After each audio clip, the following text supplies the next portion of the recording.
తెలంగాణలో civil assistant surgeon, lab technician, staff నర్సుల భర్తీకి రంగం సిద్ధమైంది.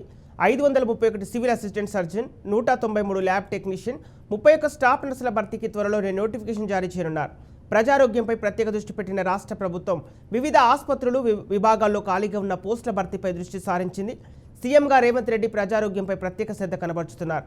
ప్రతి వర్షాకాలంలో రాష్ట్రంలో డెంగ్యూ, ఇతర విష జ్వరాలు ప్రబలుతున్నాయి. ఈ నేపథ్యంలో ప్రభుత్వ ఆసుపత్రుల్లో ఖాళీల భర్తీపై రాష్ట్ర ప్రభుత్వం దృష్టి సారించింది. దీంతో సివిల్ అసిస్టెంట్ సర్జన్లు, ల్యాబ్ టెక్నీషియన్లు, స్టాఫ్ నర్సుల ఖాళీల భర్తీకి నోటిఫికేషన్ల విడుదలకు రంగం సిద్ధమైంది.